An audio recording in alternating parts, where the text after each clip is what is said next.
Olá, amigos do canal Jesus Rede Vivo, tudo bem? Hoje estamos aqui entrevistando uma pessoa super incrível, vocês vão super gostar do que a gente tem para falar aqui para vocês. Estamos com o nosso amigo Marcelo também, né, Marcelo? Um abraço para todos, viu? Hoje estamos com um convidado super especial, a gente está muito feliz de recebê-lo. E vamos apresentar nosso convidado, né, gente? É o Flávio Mussa Tavares. Ele é trabalhador da nossa doutrina espírita, super conhecido no meio. Ele é médico psiquiatra, residente em Campos dos Goyatacazes, é lá no Rio de Janeiro. Dirigente da Escola Jesus Cristo, que foi fundada pelo seu pai, o professor Clóvis Tavares, que é outra pessoa super conhecida no nosso meio espírita, um grande amigo da nossa causa. E também foi um grande amigo do Chico, né? Do nosso querido Chico. O Flávio, ele é autor e organizador de várias obras espíritas, entre elas como Mandamentos de Deus, A Morte é Simples Mudança, Célia Lúcio Santa Marina e A Saudade é o Metro do Amor. E a gente vai falar um pouquinho dessas obras também, muito mais coisa. Não é isso, Flávio? Seja bem-vindo. Prazer tê-lo aqui, viu, Flávio, conosco, viu? Obrigado por aceitar o nosso convite, tá? Bacana. Eu queria que você nos falasse aí sobre as atividades atuais suas em Campos, aí na Escola Jesus Cristo, né? Contasse para o nosso público, né?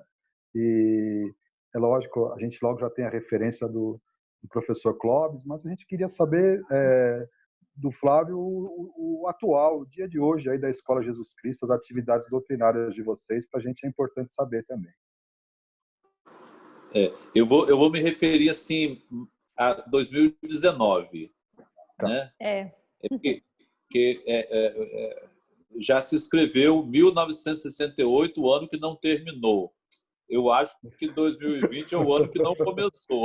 É verdade. Perfeito, perfeito. É verdade Vou falar, mesmo. até 2019. Então, a nossa semana, ela se inicia aos domingos, né? Domingos sempre tem, desde 7 horas da manhã, tem um grupo que prepara café da manhã e almoço.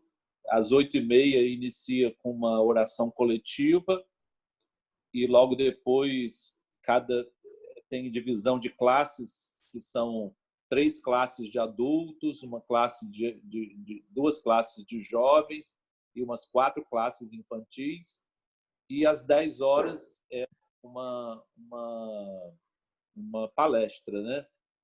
Depois disso, passe e depois tem mais alguns serviços, como serviços assistenciais, que ficam às vezes até 1 hora, 2 horas, mas não são coisas assim menores. Segunda-feira é o dia do grupo mediúnico, que antes de ter a reunião sempre tem uma palestra de meia hora em que as pessoas comparecem, as que sentem necessidade de um atendimento espiritual, elas comparecem, tem às vezes uma conversa rapidamente comigo e depois assistem a palestra, tomam um passe e vão embora. Depois, às 19h30, que começa a reunião restrita, que é a reunião mediúnica propriamente dita, de desobsessão, né? Bacana. Eventualmente tem psicografia também, né? Sim. Sim. Parecida com o Jesus Rede Vivo, né, Fernanda? A Sim. estrutura do Flávio, assim, de começo, né? Domingo o pessoal vem, na segunda a desobsessão, né? Bacana. Sim, muito bacana. E vamos voltar só um pouquinho aí nessa cronologia do tempo, né? Como que foi que iniciou os trabalhos da escola? Como que iniciou com seu pai? Quando ele se tornou espírita, foi através de um choque anímico que ele teve, né? Ele e a noiva dele na época, né, que era a Nina Arueira, os dois eram ativistas políticos, né? E ela já estava assim direcionada através de um amigo que ela tinha, que era o Virgílio Paula, a entender um pouco do cristianismo. E ele era assim mais radical, né, mais agnóstico, né, dentro do materialismo científico lá, marxista e tal. E quando ela desencarnou, aquele choque, ele disse que, ao mesmo tempo que ele ficou confuso, paradoxalmente, ele começou a ver coisas que ele não via antes, Olha. como o pragmatismo político levava a cometer muitos deslizes e que ele assim não tinha noção da gravidade, porque ia contra o caráter dele, né? A formação moral dele. Aí ele, então, fez uma guinada radical, se tornou espírita, procurou esse professor da Nina Arueira, né, que era o Virgílio Paula. Através dele, ele conheceu os livros de Chico Xavier, começou a ler, e em alguns meses ele se tornou um palestrante espírita.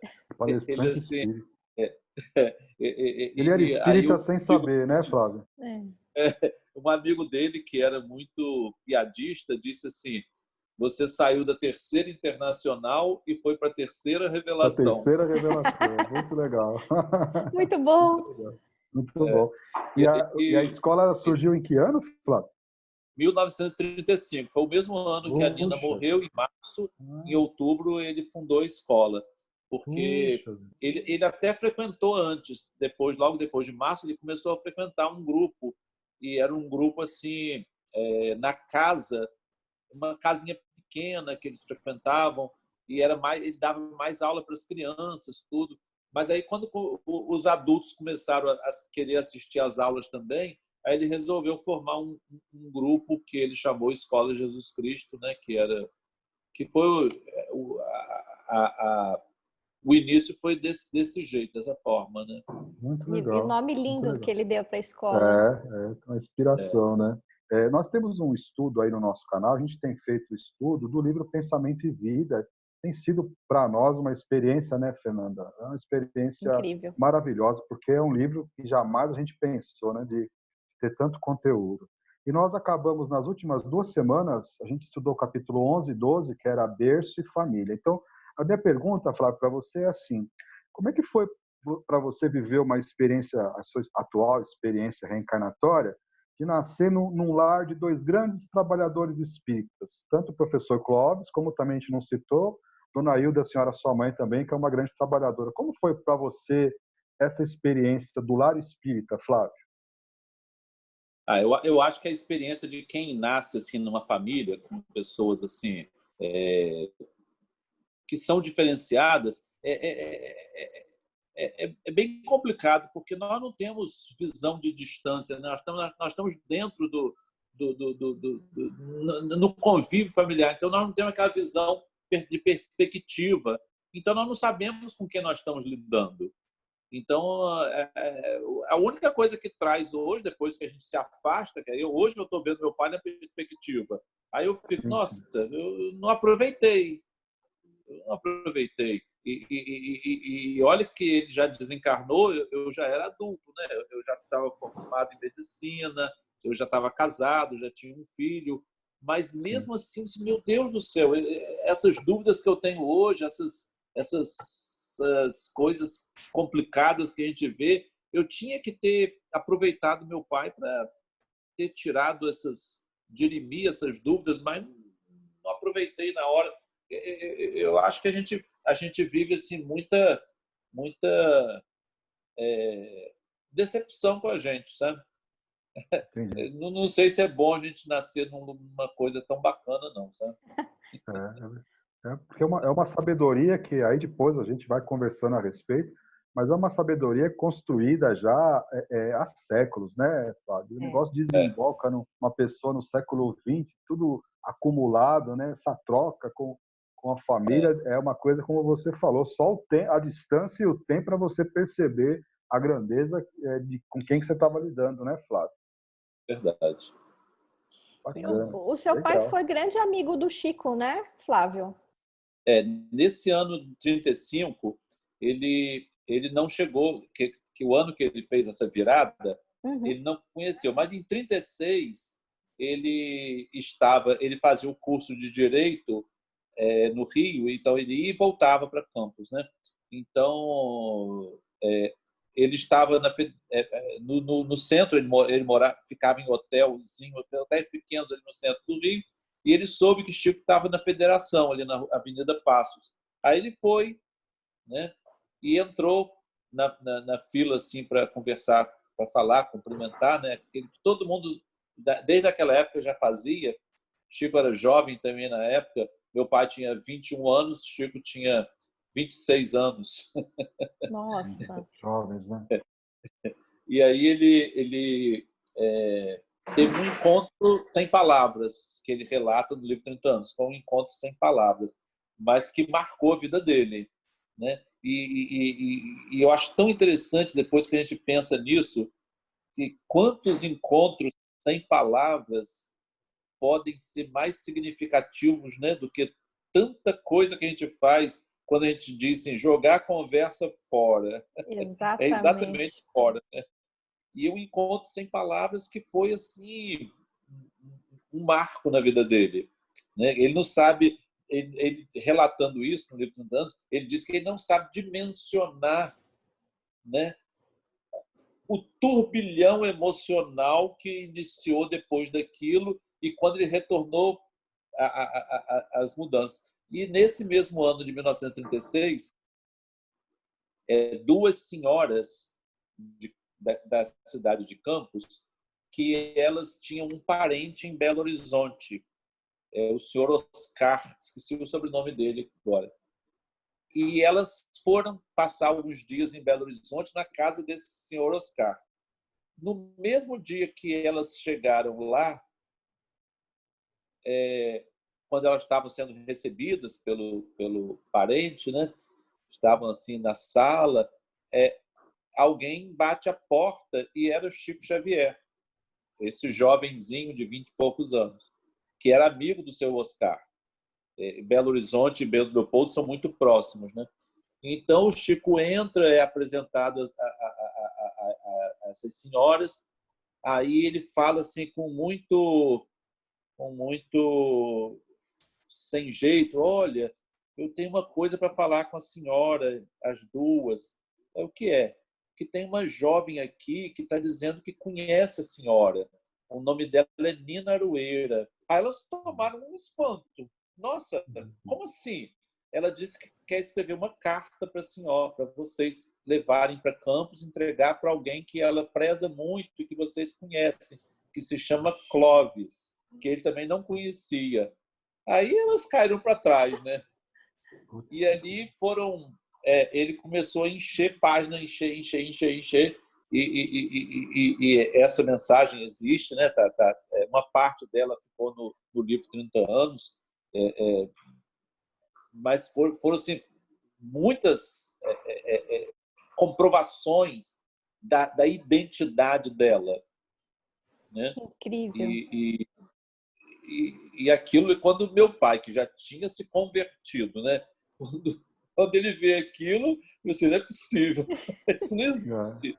Né? Isso Vindo não da mão do existe. Chico, meu Deus. Né? Aí, no ano seguinte, que ele vai a Pedro Leopoldo se encontrar pela primeira vez com Chico Xavier. E ele pegou uma fase com o Chico, né, Flávio, que foi aquela fase bem produtiva. O pessoal até fala que as pessoas que conviviam proximamente ao Chico era uma universidade do espírito, não era isso, Flávio? Quem estava ali perto dele, e o professor Clóvis teve essa oportunidade. Eles ficavam ali sentados, né? E quando eles iam dormir, eles dormiam assim em camas próximas, né? Então era aquela conversa. Todo mundo já foi jovem e já viajou com amigo, tudo. Aí quando vai dormir, ninguém dorme, fica conversando, né? Mas era conversa produtiva, né? Nossa, devia ser incrível. Era uma conversa que a janela espiritual abria, o portal abria e aí o download vinha, né? Que coisa, né? Hoje dá para fazer bem essa comparação do Wi-Fi e do download, né, Flávio? Dá para a gente identificar bem. numa internet boa, 5G. Essa acho que já era 10G, né, Flávio? É. Descagem diretíssima. Diretíssima, diretíssima. Flávio, a gente até imagina, assim, mas a gente vai perguntar para o nosso público também saber qual que é o seu romance preferido de Emmanuel e por quê?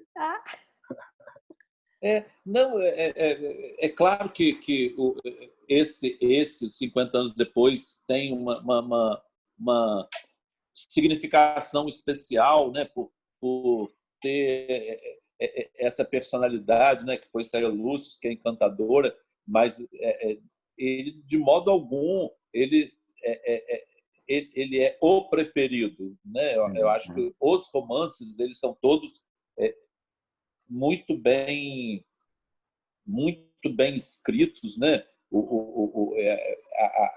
Literariamente eles têm muita qualidade, eles são bem engendrados, eles têm tramas paralelas, eles têm enredo, são construções literárias muito densas, né?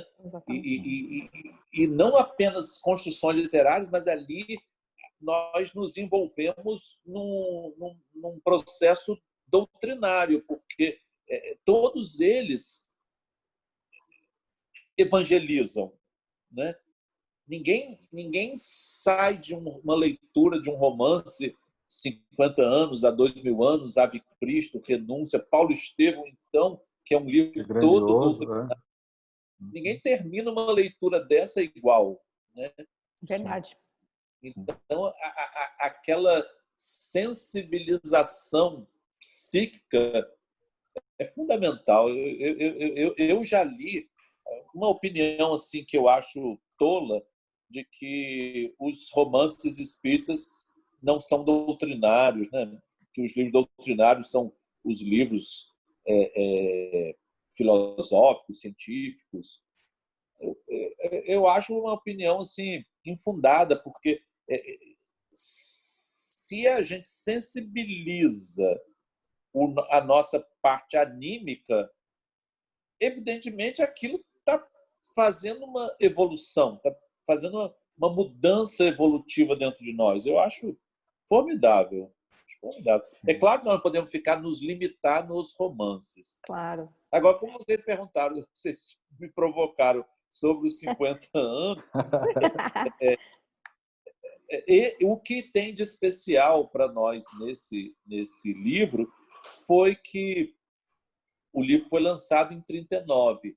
E em 1940, meu pai, assim, procurando livros em livraria no Rio, ele caiu uma brochurazinha pequenininha em espanhol, chamando Santa Marinha. Aí ele começou a folhear e, folheando, ele identificou a segunda parte do livro 50 anos depois. Uma pessoa que é levada para um mosteiro, se veste de homem, é acusada da paternidade de uma criança. Então é ela. Aí depois ele viu Marinho. Marinho. Aí, ó. Nossa, que incrível. Quando a Igreja Católica, quando eles descobriram que ela, na verdade, era mulher, na canonização, trocou de Marinho para Marinha. Marina. Puxa, então, assim, foi muito bom ter descoberto isso, porque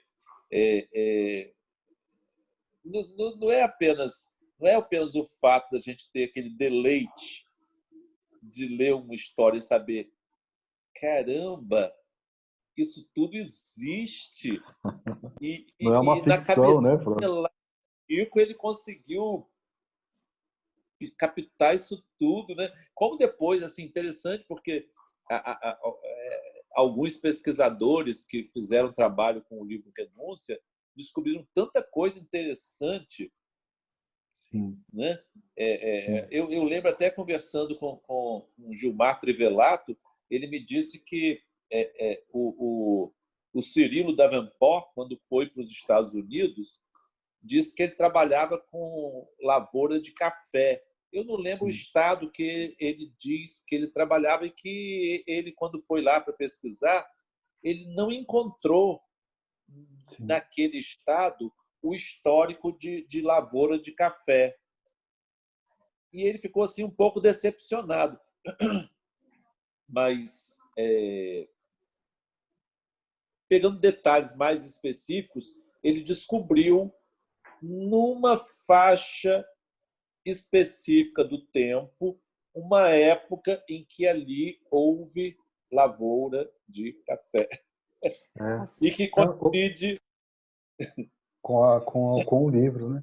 Não é o negócio do Connecticut, no Connecticut, não é uma coisa assim, Flávio? Eu Connecticut. acho que isso é. Acho que é isso Connecticut. daí. Acho que é isso daí. Eu já ouvi alguma coisa. Uma vez, do 2000 anos, pegaram um detalhe também que eu lembro de ter visto, que era passar cal nos pés dos escravos, né? E aí foi feita uma pesquisa, alguém parou e ficou pensando, por que Emmanuel colocou esse detalhe, né? Passar cal. E aí foram pesquisar e encontraram que no Império Romano eles passavam isso daí nos pés. Acho que até, não sei, até acho que a título de desinfectar a pessoa, talvez, né? Não sei se era isso. Mas o Emmanuel deixou pistas nas obras, né, Flávio? Interessante isso daí. É muito... Quando tem as viagens de Paulo, os detalhezinhos das cidades, aquilo ali, assim, tem coisas fantásticas. O Paulo Estevão, se for pelo ponto de vista historiográfico, é assim uma coisa maravilhosa. Inclusive, no Paulo Estevão, uma coisa que eu gosto muito de ver é que os historiadores não identificam a epístola aos Hebreus como de autoria própria de Paulo, por causa do estilo. Sim. E ele estava preso em Roma, né, durante aquele período, no Paulo Estevão diz. E é justamente o inverso. Nenhuma das outras ele escreveu, ele ditou. A única que ele escreveu foi essa. É a única que era o estilo real dele. Muito Incrível, legal. né? Até, pessoal, aproveitando a fala do Flávio, eu queria mostrar para vocês esse livro que o Flávio organizou aí com a primeira descoberta do professor Clóvis, que tem maiores detalhes. É da editora Vinha de Luz, não é isso, Flávio? É de Belo Horizonte. Belo Horizonte. O livro se chama Célia Lúcio Santa Marina. É muito bacana esse livro, que aí o Flávio faz esse paralelo com bastante detalhe a respeito de como convergem as duas histórias, né? Aquilo que Chico captou, que Emmanuel ditou para ele, né? Essa verdadeira antena e parabólica do Chico, com tantos detalhes, e as tradições católicas que foram guardadas a respeito de Santa Marina. Muito bacana esse livro, gente. Olha, Célia Lúcio Santa Marina, aí do nosso Flávio Mussa Tavares, né? Bem bacana. E aproveitando o assunto, Flávio, eu queria te perguntar assim, quando a gente olha, vamos pensar assim em colunas, né? O grupo reencarnatório da Célia lá nos 50 anos depois a gente vai pensar nesse mesmo grupo lá no Renúncia, gente que conheceu a obra, né, Fernanda, que leu, e depois, Flávio, essas interessantes revelações aí que surgiram com a dona Wanda Joviano, tudo, localizando esse mesmo grupo na Minas Gerais, lá do século XX. Professor Rômulo Joviano, doutor Rômulo Joviano, família, este mesmo grupo, né? Olhando isso assim de fora, Fábio, o que a gente pode refletir assim a respeito do processo de evolução humana? Estou te perguntando isso particularmente por um personagem que eu li no seu livro que te interessa muito, que nos interessa muito também, que é o caso do Ciro, né? Porque a gente pensa assim, pô, o cara deu a vida pelo Cristo, lá foi mártir e tal, e de repente no renúncio o cara teve uma trajetória toda detonada e não foi nada produtiva, né? Então, como enxergar a evolução humana partindo desse grupo aí que nós tivemos acesso através da bondade de Emmanuel e do Chico, claro? Porque essa tentativa de ver as coisas de perto realmente dá alguns erros, né, de visão. E a visão em perspectiva facilita.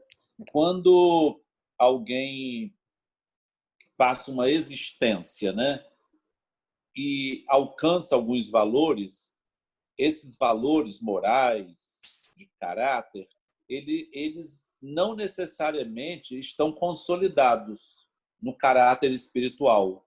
Foram adquiridos, mas não estão consolidados. E uma outra possibilidade, que isso de acontecer 200 anos, ou 500 anos, ou 1000 anos, isso não tem assim a menor importância, porque o tempo é uma abstração, né? Nós só podemos falar em tempo quando nós estamos reencarnados. Quando nós estamos desencarnados, fora do corpo, a dimensão tempo é completamente diferente. Então, fica essas pessoas fazendo conta. Porque André Luiz desencarnou, se ele foi fulano de tal, passou 8 anos no umbral, então não pode ser fulano. Isso aí é assim, uma infantilidade da nossa razão cartesiana, porque isso aí está totalmente fora. Isso aí é física. Nós raciocinando com física clássica nunca vai funcionar. Como eu não sou físico e não entendo, eu só sei o seguinte, que não é por aí, não é para essas continhas que a gente vai conseguir fazer, não. E voltando ao Ciro, quando ele a Célia ele desencarna depois, ele reencarna naquele bebezinho que ela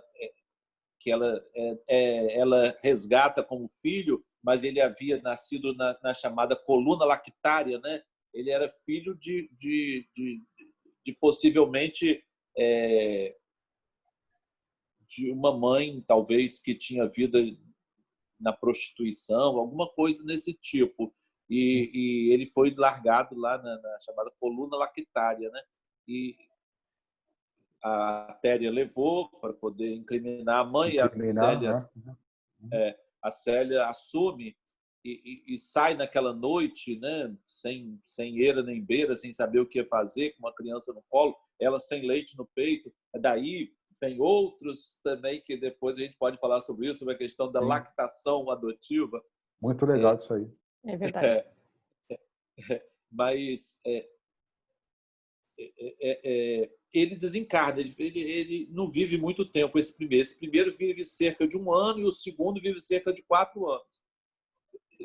Nesse período, logo depois que ele desencarna, antes dela ir para Alexandria, ele aparece a ela num sonho e diz que ele já tinha vivido vidas de muita grandeza e que aquela experiência de vida pequena, como o Ciro, foi uma experiência assim especial que ele teve pela proximidade com Nestório, né? De ter vivido uma parte da vida dele na Índia, ter lido muitos livros lá, aprendido sobre a reencarnação, ter associado os conceitos lá da religião hindu com o cristianismo. Então, foi uma experiência muito interessante para ele, só que nem tudo aquilo ficou consolidado. E as experiências dele eram de mando, de autoritarismo, né? Quando acontece lá no século XVII, né? Ou XVI, acho que é XVII, acontece todo aquele drama dele já ser padre e se apaixonar pela Alcione e ela dizer que não ia rolar, né? Não vai rolar. Você é padre, vai seguir sua vida, eu gosto de você, mas não quero ser responsável por ninguém abandonar a batina, não. Eles levavam isso muito a sério. Eles levavam isso a sério demais. E aí ele acaba abandonando de qualquer jeito, né? Casando com uma pessoa, sendo infeliz. Depois, quando ele retorna, ele já não retorna como um padre, como ele era, um padre humilde, retorna como um inquisidor. Aí a amargura da vida já faz vir aqueles arquivos do personagem antigo, né? Ancestral, né? Impregnados nele, né? Na verdade, cada reencarnação a gente tem que trazer alguma coisa à tona para poder expurgar, né? Exato. Exato. Sim.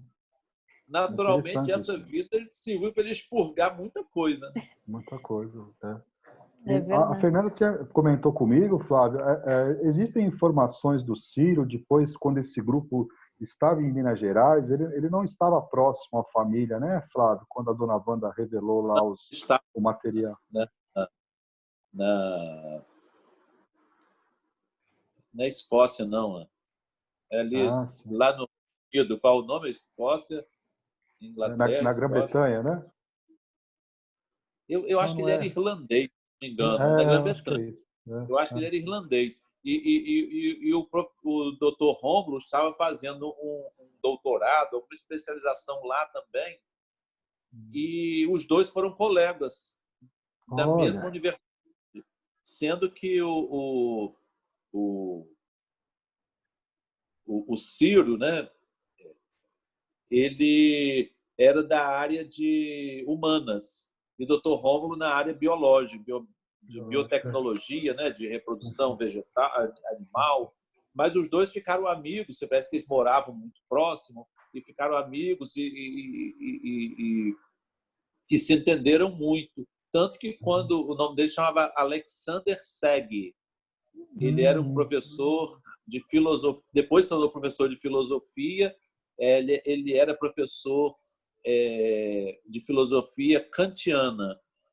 Que legal. Ele era especialista em Emmanuel Kant. E, se não me engano, ele morreu na Segunda Guerra. Sim. Mas Se não fora me daquele engano. grupo que ele já teve uma experiência à parte, né, Flávio? Para É, consolidar outros valores, como você reportou, né? O Dr. Romulo trouxe muitas coisas. Ele era assim, aquele filósofo distraído. Ele era tão imerso no pensamento abstrato que ele esquecia, ele se esquecia de coisas, assim, ele esquecia onde ele morava. E uma Olha. vez ele chegou, estava passando na rua e viu um incêndio. E as pessoas estavam com dificuldade de ligar, eu acho que não tinha hidrante naquela época, compressão. Então as pessoas estavam buscando água para jogar com baldes mesmo para apagar o incêndio. E ele se juntou ao grupo para apagar o incêndio. Só que quando acabou, que eles conseguiram debelar o incêndio, que ele foi perceber que a casa era dele. Nossa! Não sabia. Ele estava tentando apagar o incêndio da casa dele, não percebeu que era a casa dele. Então, assim, ele estava assim, em outra Dimensão. dimensão mental, não era prática, não era objetivo. Ele era uma pessoa que estava em outra. Ele estava vivendo uma vida diferente, né? Eu acho que são aquisições, né? Que a pessoa vai. Ele tinha que tirar aquela coisa da dureza do coração, né? Sim, sim. Que Ô, Flávio, bacana. é legal, né, essa história. A Muito. gente ouviu uma palestra que você tinha feito, e até se você puder falar alguma coisa, na verdade, duas coisas a gente queria que você falasse. Primeiro, a respeito dessa questão de almas gêmeas, esse entendimento aí meio equivocado dessas almas criadas, uma metades eternas lá, né, que é um termo de Emmanuel, na verdade. E depois, se você pudesse falar aí da amamentação adotiva, que é uma parte que consta no seu livro, eu acho que é muito Lactação. interessante, né, Fê? Porque Muito. a Santa Marina na Igreja Católica ela é a Santa Marina Virgem, né? Na verdade, a Célia lá, ela não era mãe e ela amamentou o bebezinho. Seria legal essas duas coisas aí para a gente dar uma fechada, se você puder comentar, viu, Flávio? Eu uma vez escutei um comentário muito interessante que todos nós somos espíritos defectivos, porque de uma certa forma nós estamos afastados da nossa origem, né? Nós vivemos toda reencarnação nossa é uma coisa defectiva.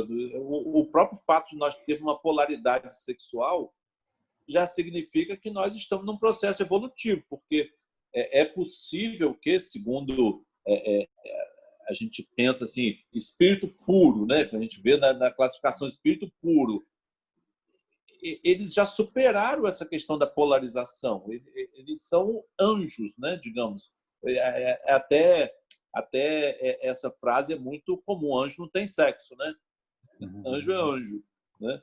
Então, eu acho que enquanto nós estivermos nessa polarização, a necessidade de ter um suporte que funciona como equilíbrio psicológico, até fisiológico, né? Eu acho que tem relação. O que não quer dizer sempre homem e mulher, porque Emmanuel tem um capítulo no livro Vida e Sexo sobre homossexualidade muito interessante. Ali tem detalhes tão interessantes e nós temos assim uma visão às vezes tão preconceituosa quanto isso, né? Dizemos assim, não, se alguém é homossexual, ele está assim para poder resgatar os crimes do sexo, que isso é uma bobagem. Ninguém sabe explicar por quê. Se a pessoa nasceu naquela inversão, se é uma questão kármica ou é até uma necessidade dele, porque digamos que dessa forma facilita o fenômeno mediúnico, por exemplo. E o próprio aprendizado, né? Eu não sei dar essa resposta, mas eu acho que o médium, para ele ficar bem conectado, ele não pode fazer tudo que a gente faz. Ele tem que ter uma vida um pouco mais desligada de certas coisas, né? Eu acho que o que a gente chama de alma gêmea ou metades eternas, né, não são tão eternas assim. São parceiros na evolução que vão compartilhar intimidades e que essas intimidades nem sempre vão estar na relação sexual.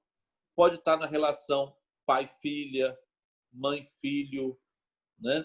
Irmãos, né? Por quê? Porque vai tirando, vai cada vez tornando mais amigo. A própria vida da gente. Nós, quando nós nos casamos, quando nós namoramos, nós estamos na fase do verão do amor, né? A paixão. Depois, quando casa, daqui a pouco vai... Não, no namoro não é o verão, o namoro é a primavera. Que namoro é namoro. Quando casa que vem o verão, né? Você quer casar, porque aí vem o verão, aí é aquela fase da paixão. Depois vem o outono, né? Já é a meia-idade. E no final, os velhinhos, é o inverno, né? O inverno tem que ficar juntinho. Sim. Tem que ficar juntinho, abraçadinho, né? Mas não tem mais o calor, né? É inverno. Então, assim, se em uma existência já acontece essa mudança da evolução do amor, quanto mais ao longo das existências, como não vai variar isso aí. Então, acho que é uma visão assim pequena, né, dizer que é metade eterna. São espíritos parceiros. Acredito que por nós sermos defectivos, né, como criaturas, né, nós precisamos sempre de algum parceiro para nos sentirmos inteiros, né? Sensação de completude, né? De pertencimento a Deus, né? Eu acredito que seja nesse sentido. E quanto à amamentação, existem vários trabalhos, né, publicados de pessoas autoridades, né, da amamentação, que dizem que ela é um fenômeno que acontece primeiramente na hipófise.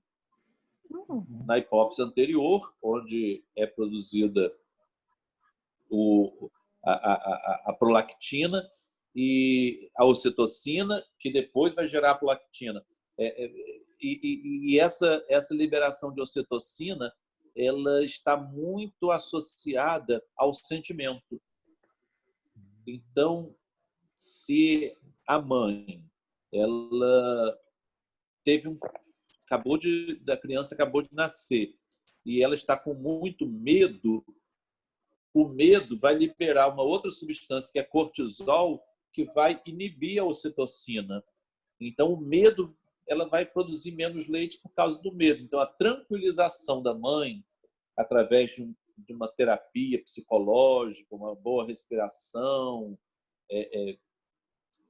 um apoio familiar, né, um ambiente tranquilo, aquilo ali vai, então, diminuir o cortisol e a ocitocina vai aumentar e a prolactina vai produzir o leite necessário para a criança. E num caso assim, que não há essa indução biológica, quando for só psicológica, pode ser porque em casos extremos em que a pessoa não tem nenhuma outra saída e a produção através de uma ordem que vem de uma instância superior, né, que é o espírito, determine a hipófise a produzir a ocitocina. Aí é uma ordem do espírito para o corpo, né? Passando pelo perispírito. Né? Incrível, né? Acredito são casos assim que deve ter sido o caso de Célia e de outros casos que são relatados na ciência de pessoas que não estavam assim, não geraram o filho, mas conseguiram aumentar, inclusive animais, né? Animais que produzem leite porque ficam aquela ânsia de amamentar os filhos e os bebês e amamentam, até de espécie diferente, né? Tem muitos casos interessantes relatados. Muito interessante isso daí. Muito. Né? Para a gente fechar o assunto 50 anos depois, Flávio, eu só queria te perguntar... Pode, fica à vontade. Pode falar, fica à vontade. Flávio.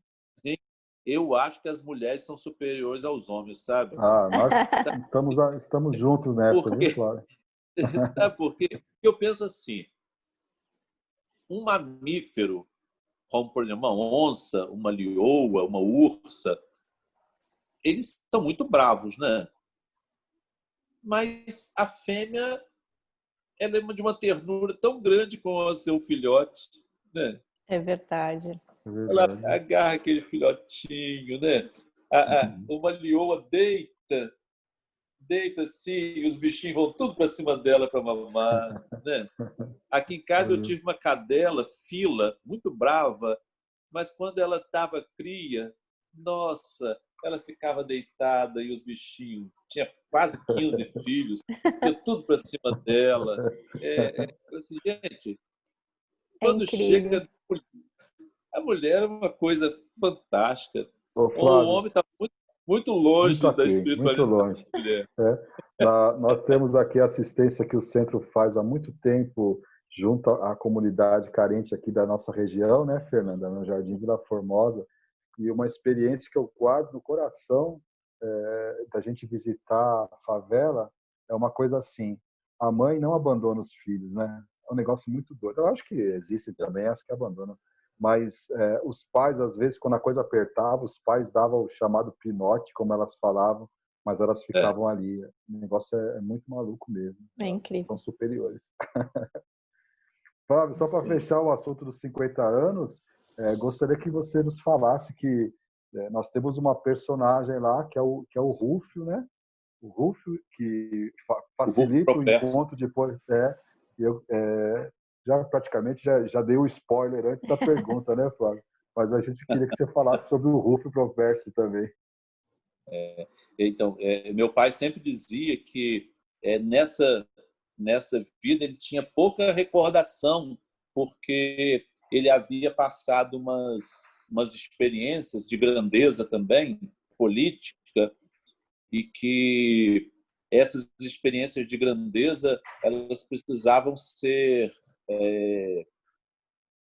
digamos assim, educadas através de uma vida simples. E o Rufo era um homem simples que se tornou cristão pelo sofrimento, né? Foi uma vida de muitas perdas, né? As perdas, né? Eu acho muito interessante porque eu, como psiquiatra, eu observo muitas pessoas se queixarem das perdas. Porque eu tive perda, eu estou assim porque eu tive perda. Eu não nego que o luto seja uma causa de sofrimento, de depressão, né? Eu não nego isso, não. Mas eu acho que as perdas são educativas, elas são criativas. E é claro que quando nós sublimamos, né, esse sofrimento da perda, nós vamos nos tornar pessoas melhores. E o que ele disse sobre essa existência como Rufo, que as perdas sensibilizaram aquela alma dele que estava acostumada com grandeza, com mando, e ele conheceu o Policarpo, que foi uma pessoa assim, importante para a evangelização dele, e foi através dessa informação que o Elvídio chegou até Célia, né? Foi buscando o Policarpo não pôde, Nestório, então encaminhou para Alexandria, onde ele reencontrou a filha. Isso é de um significado tão interessante, porque ele permaneceu muitos anos procurando a filha. Foi. Se não me engano, foram 10 anos em que ele percorria toda a Península Itálica, procurando informações, sempre de uma mulher, né? E aquilo, ele já estava velho e ele não tinha mais esperança.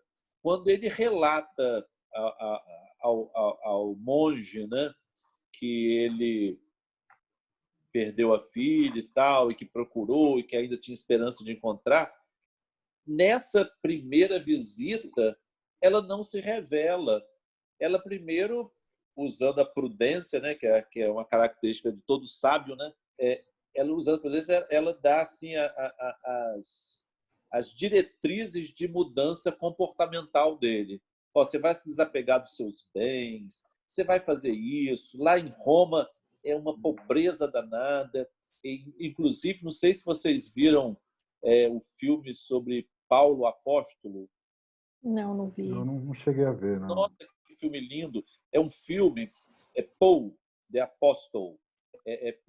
Tem, se não me engano, eu acho que não tem no Netflix, não, mas tem no Popcorn. Eu já vi no Popcorn. Sim, sim. Mas é um filme lindo, porque nós vemos Roma diferente. Nós não vemos aquela Roma maravilhosa, nós vemos os cubículos onde os cristãos moravam e a prisão onde Paulo ficou. Então, é o filme todo a entrevista de Lucas com Paulo. Lucas entrando naqueles lugares horrorosos da prisão mamertina para entrevistar Paulo para fazer o evangelho dele, né? E os Atos dos Apóstolos, né? Então, assim, a gente vê assim, como que era dura a vida dos cristãos romanos. Eles viviam em guetos horrorosos. Não tinha nada de glamouroso, né, Flávio? Era uma coisa assim pavorosa de ver, até com pessoas queimando vivas, né? É muito triste, mas é um filme muito instrutivo. Então, ela falou para ele desse sofrimento que havia em Roma. Então, ele começa a dedicar. Quando ele consegue praticar o desapego, que é muito difícil o desapego, né? Desapego é um processo meio árduo. Quando ele consegue desapegar, assim, agora eu estou pronto para me apresentar para ele. Ela se apresenta. Só que aí ele não suportou mais e desencarnou. Desencarnou, né? Puxa, muita emoção. Muita emoção, né? Bom, Flávio, o papo está muito bom, né, Fê? Mas a gente também tem que cuidar do tempo. Eu Flávio, gostaria até de, para a gente encerrar, Fê, não sei se você concorda, a última pergunta é para o Flávio. Sim. A gente gostaria de, assim, que você falasse para nós da importância assim, do Chico para vocês, na vida de vocês, até conectando com uma coisa que eu acabei esquecendo de falar, que também é uma história muito linda, que é a história do seu irmão, do Carlinhos, né? Se você pudesse abordar isso para a gente, contar esse caso aí, esse lindo caso do Chico, como diz o livro, né? A gente ficaria muito feliz aí para podermos fechar a nossa entrevista. É um caso muito interessante, porque eu acredito que não existe na história da mediunidade um espírito que haja se comunicado por Chico, por um médium, antes de uma reencarnação e depois de uma desencarnação. Então, o médium, ele conheceu o espírito antes do espírito reencarnar, conheceu o espírito reencarnado, o espírito desencarnou e o médium novamente recebe. E o mais interessante ainda, que esse espírito do Santos Dumont, ele se comunica por Chico como Santos Dumont, em 1948, mas já havia se comunicado com Chico como criança também, em 1944, e ele assumiu o nome Liu, que era o nome que meu pai e Nina davam ao filho imaginário que eles tinham, né? Liu. Então ele se comunica como Liu, se comunica como Santos Dumont, reencarna em 1956, desencarna em 1973 e em 1973 inicia uma série de comunicações que vão até 1992 como Carlinhos. Então, eu acho assim, que é um caso inédito. Alguém se comunicar antes e depois de reencarnar. Incrível mesmo. Incrível mesmo essa história. E foi relatado em um livro, não? A história. A Morte é Simples Mudança. Exato. A Morte é Simples Mudança. A saudade é o método... Desculpa, Flávio. A saudade ao método do amor são as mensagens do meu pai. Do seu pai. A Morte é Simples Mudança foram as de Carlos. Só a mensagem do Carlinhos. Mas aí, na época, minha mãe não queria que eu revelasse que ele era Santos Dumont, porque meu pai nunca quis comentar isso. Mas aí depois começaram a fazer umas revelações aí apócrifas.